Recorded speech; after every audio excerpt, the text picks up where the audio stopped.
Hello my friends, this is Tammy. I hope you are doing well today. I was requested on a commission to make a ring tray with oyster shells, and so I'm going to be using this Geode mold from JuliArt Studio, and inside of it I have cut some of the sheer opal film that I also received from JuliArt Studio, and I've just cut it into very small little pieces, and it adheres pretty well to the empty mold, and so I've gone ahead and cut very small pieces of that over the surface of it. And I have gone ahead and mixed my clear resin, and I'm just going to pour some of that clear resin over that to begin with, and we'll get started.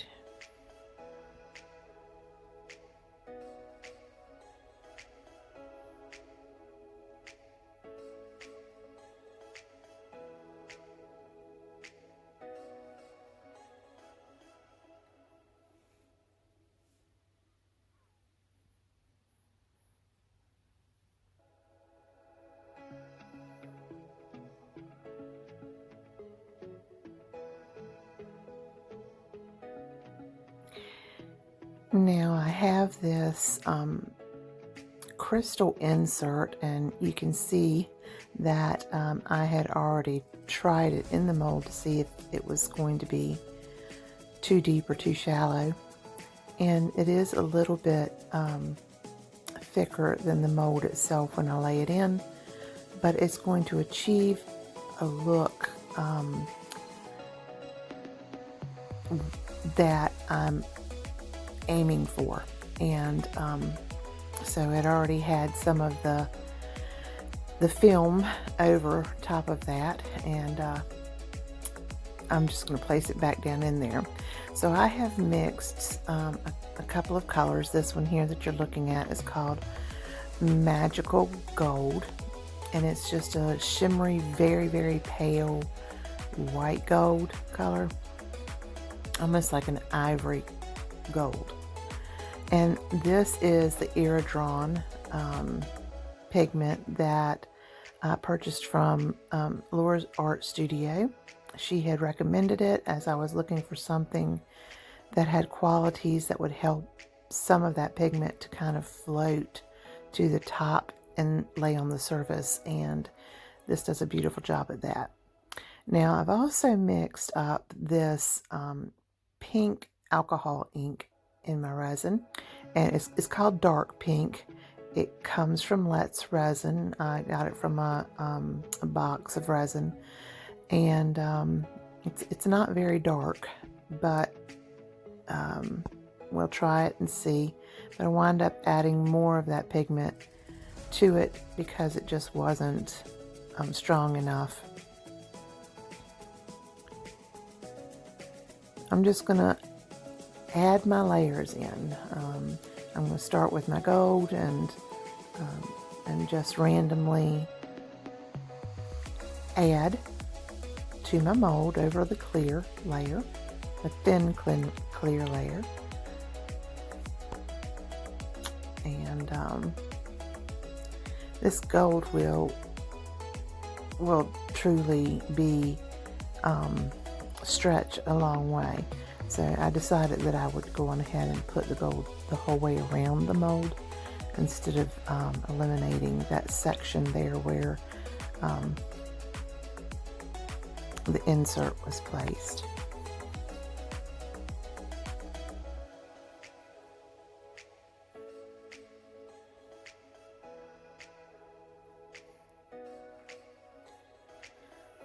Now this is where I'm adding some of that pink, and I'm deciding that it just really isn't strong enough with that gold. It's trial and error, really. On its own it may have been fine, but with the gold I needed to add some more of that pigment. So I'm just introducing some of that in and giving it a good mix.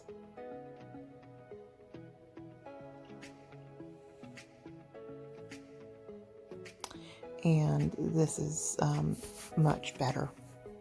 I really just want a hint of the pink. I don't want it screaming that this is a pink tray.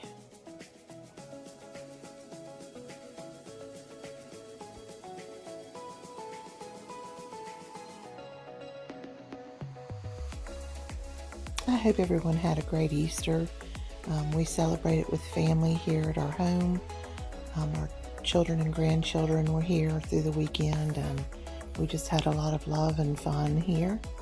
And I hope yours was one of great celebration as well. It's good to have and be around family once again. It's been way too long. Now I'm going to continue with my layers with my magical gold pigment. This was a off-brand mica powder. I got it off of Amazon in a 50 pack, but there are some right good micas in there that I've been enjoying using. I just wish I could share who the maker was. There's absolutely no name on the brand of micas at all. So back to my gold, and I'm just going to go back and forth until I'm happy.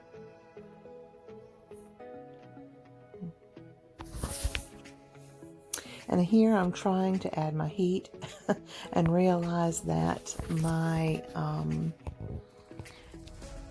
my heat source is not working.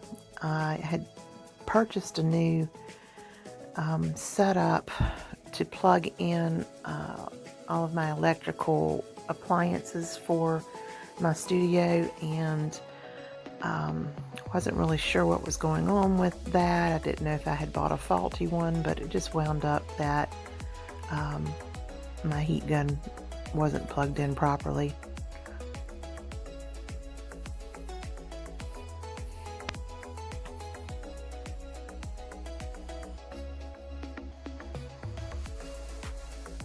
For now, just give it a couple of squirts of my alcohol, which does a really good job of taking care of those bubbles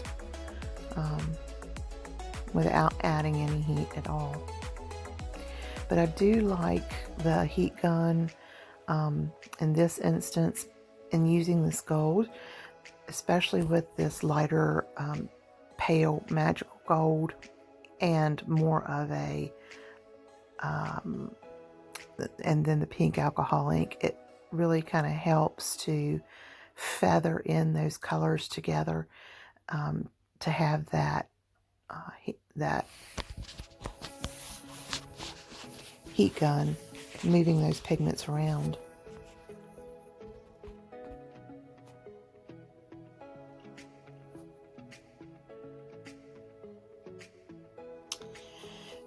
And so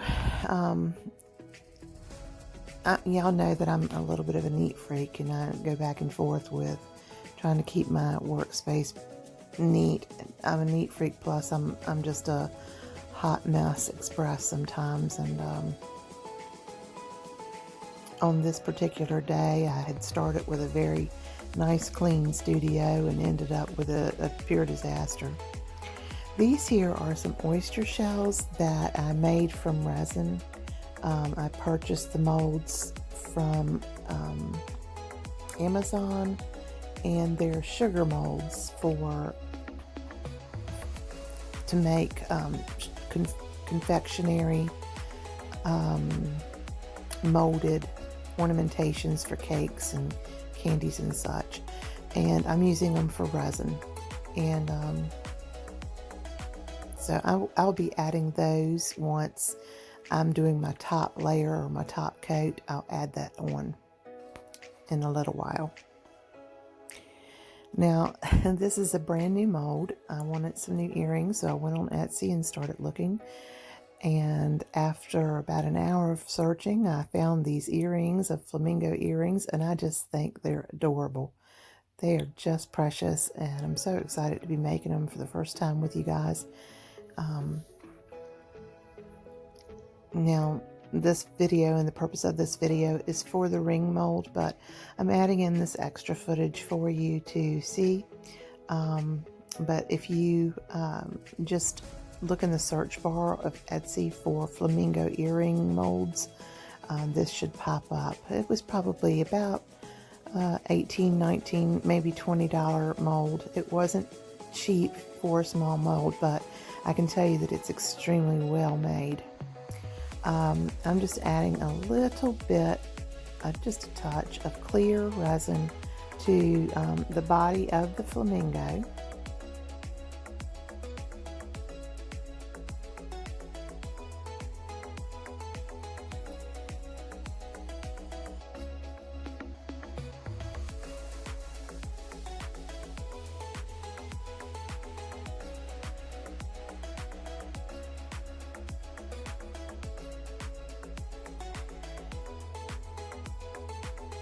And then I'm going to add in some, just a touch, a very tiny amount of glitter.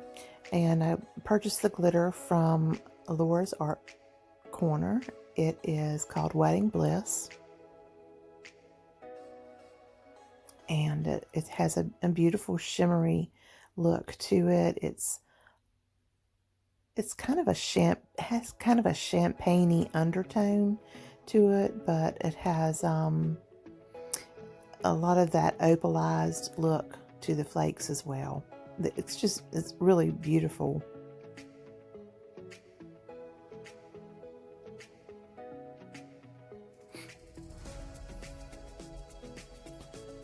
So I've just got a small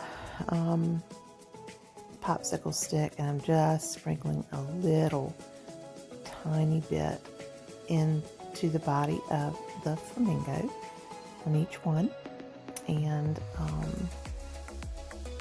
just really for accents. And that's all that needed for the glitter. And then I'm just going to use my pink, and I'm going to start at the head with this one, and then I had the idea that maybe I would make more of a graduated tone in the flamingos, and titrate it to a darker, more salmon-y pink color as I go down. So you'll see me add more of an orangey alcohol ink, also from Let's Resin, and the name of that is called Salmon. And so I'll be mixing that in with this pink that's already mixed in just a second. There it is.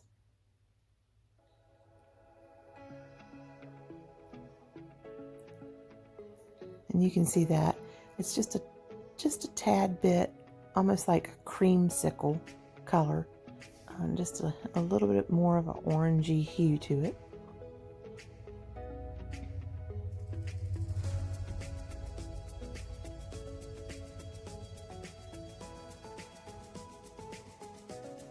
And my resin is beginning to thicken because I had it pre-mixed. Before I started the video, I had done some other projects before beginning to film.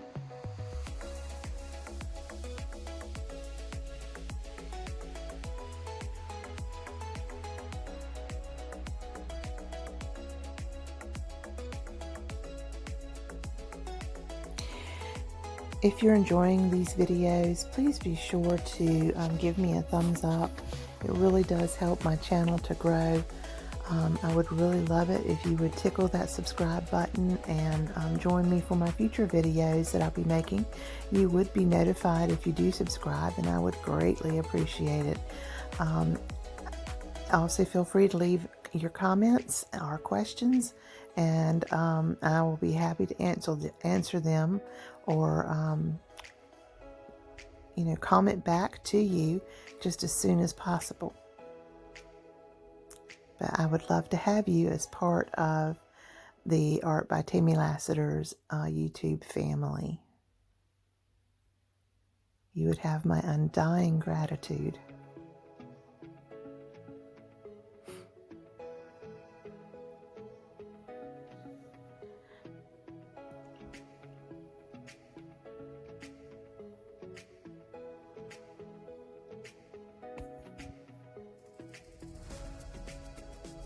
Today I'm using Clear Flow resin. You can find that on Etsy.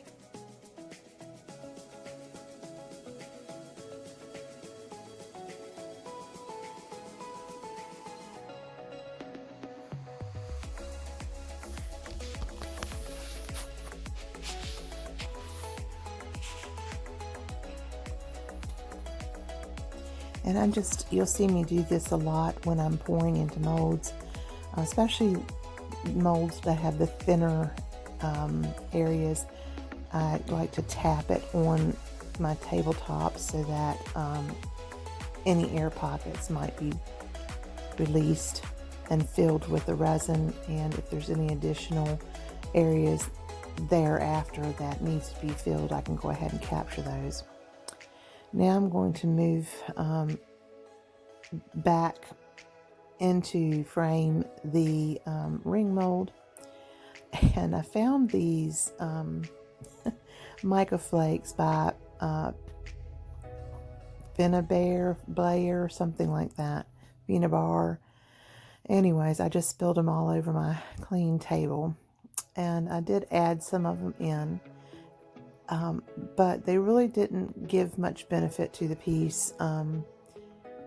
They were clear, for one thing. They did have a little bit of an opalescent, but they really did not show up. I feel like they probably sank.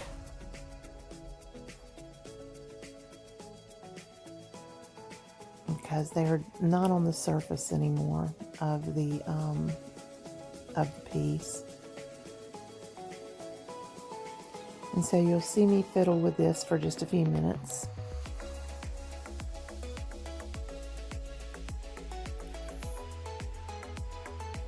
But these came in a pack of 3 or 4 different colors, and it looks a little different in the bottle than it does when you pull them out of the bottle.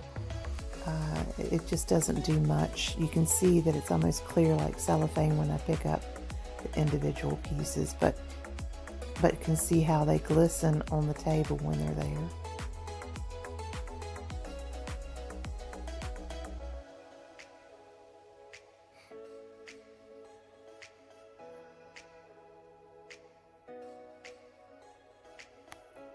But I do enjoy experimenting and using my supplies if I have them, and just testing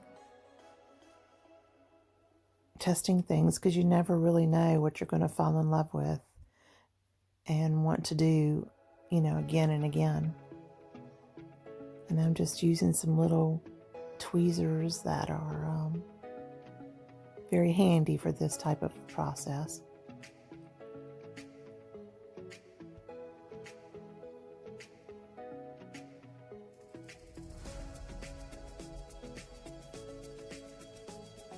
Now I know this ring tray does not look like a whole lot right now, but you just have to stay to the end so that you can see how it turns out.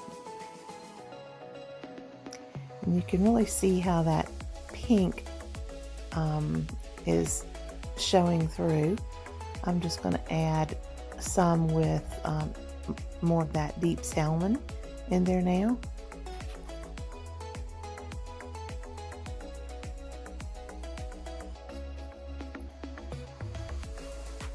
I have it left, I may as well use it, right?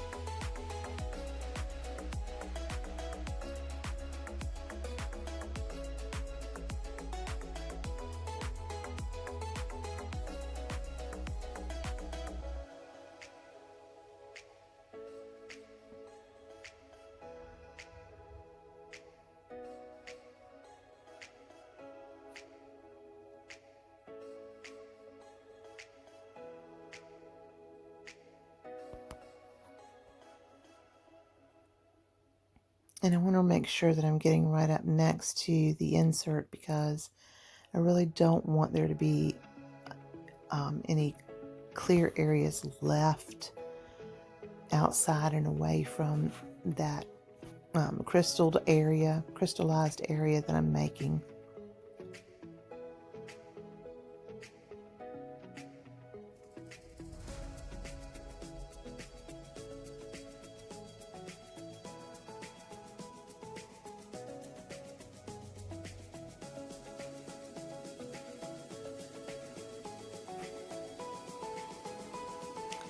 I highly recommend the Iridron Gold.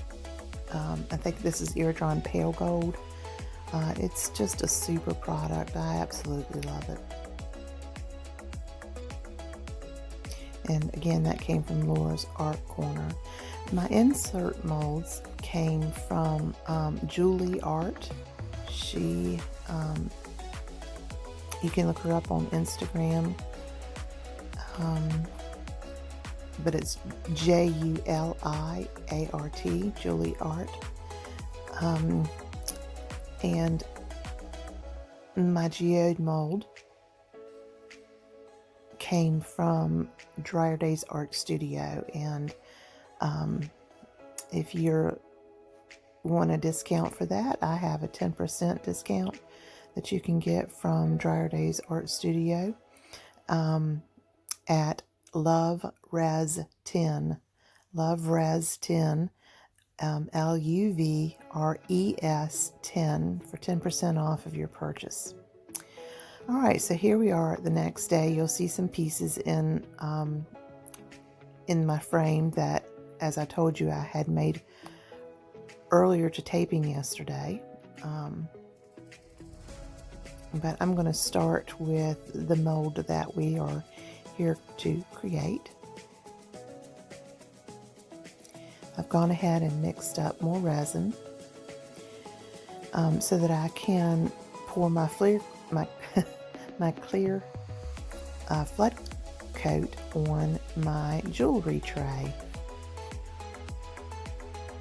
It is time to add my my oyster shells.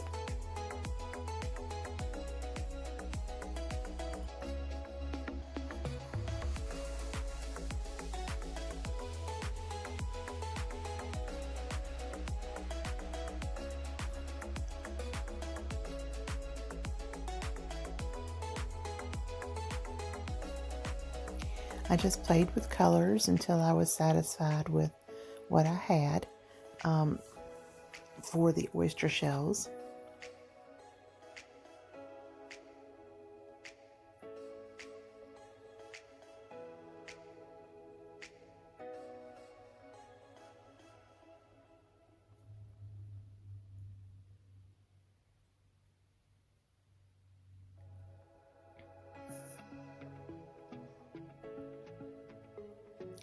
And so I just laid the larger one of the shells down and then laid the other one tilted off of that one. And I'm just going to go on ahead and use my clear resin to flood the area. And I decided that some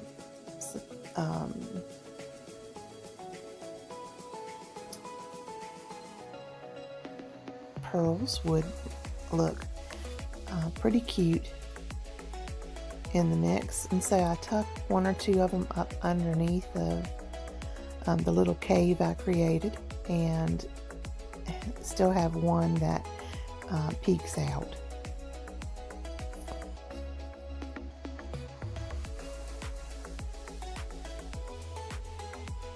And I really think the addition of the shells and the pearls just really makes this.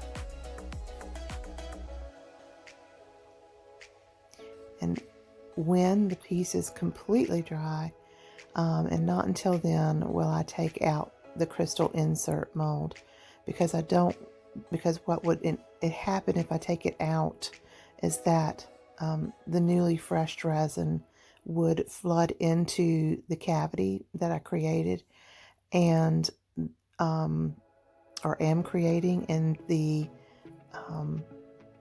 crystal effect would go away.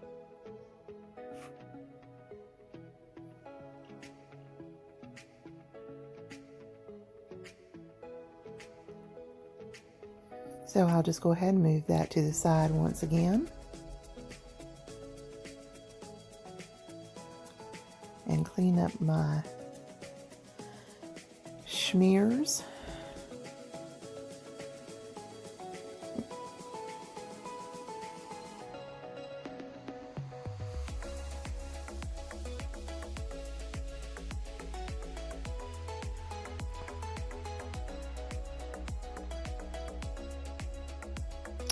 And so the wing that I'm showing you here, I've put a different color of fantasy film in.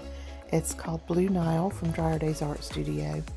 And I'm going to have to do some sanding on that. But I'll wind up unmolding those for you in this video clip so that you can see what they look like before I sand them.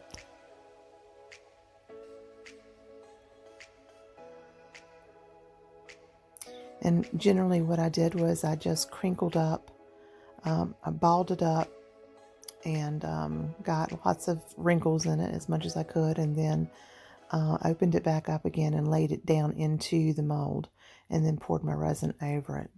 But first we're going to start with our little flamingo earrings. And there is my little flamingo. Isn't he sweet?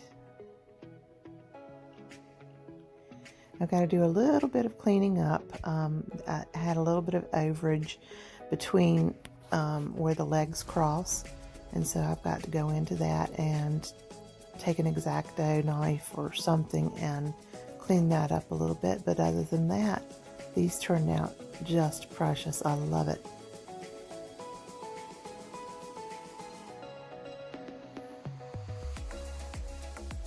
I just think they're adorable. And I'm so excited to make more of them.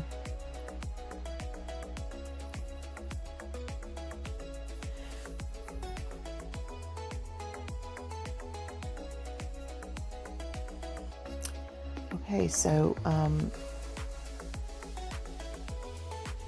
we're going to go ahead and demold the jewelry tray.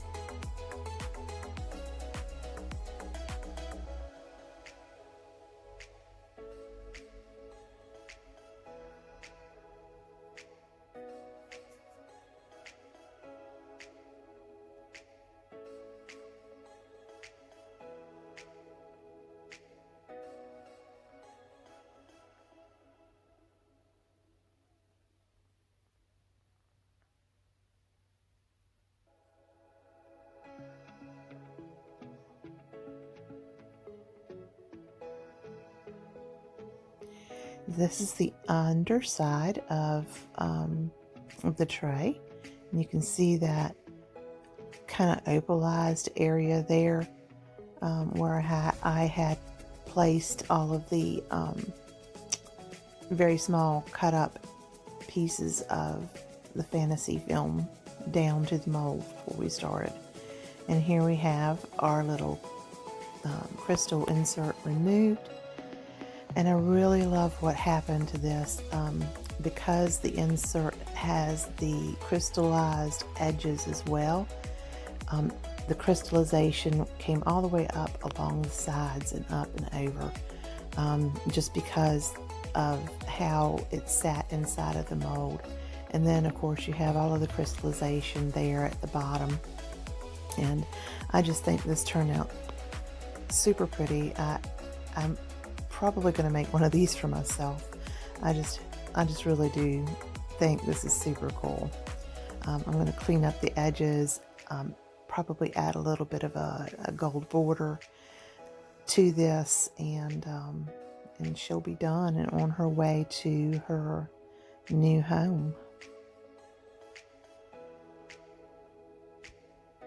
But I do think it's just super cool. I love it.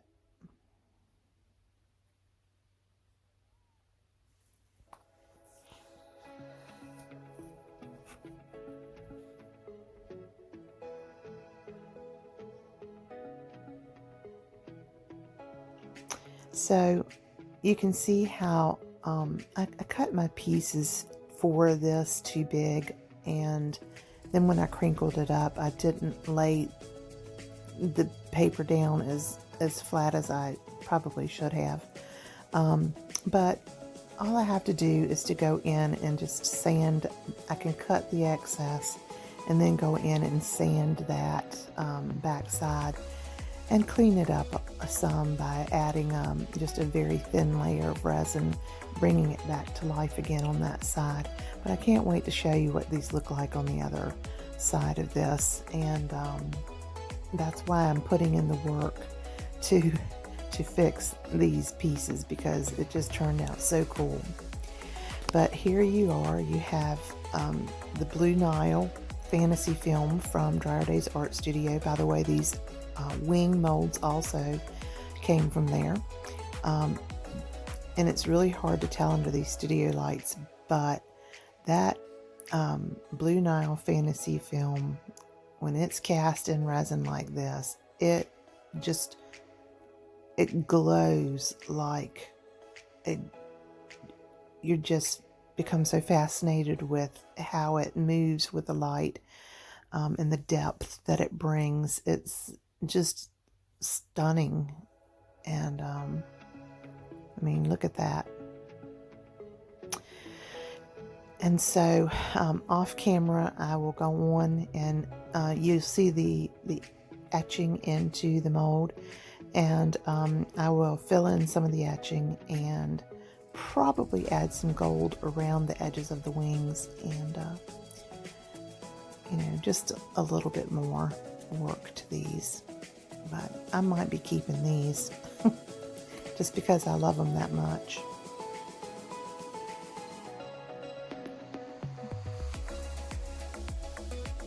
I had started making them to go into some Mother's Day gift packages that I'm offering on my website, but I think I'm going to do them again and try to get that side a little bit better.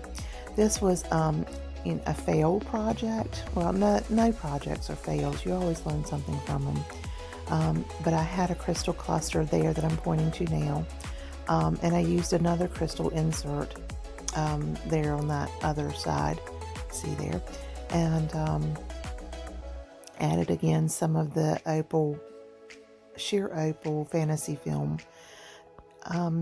I just didn't like the purple that I added to it. I added a different pigment because I didn't like where the color was going when I added it, and I can't blame anybody but myself for that. Everything else would have turned out perfectly if I had not done that, and so it was a lesson learned. But thank you so much for joining me again today. I hope that you will come back again. Please remember to like, comment, and I'd love it if you would subscribe. Blessings and have a great day until we see each other again.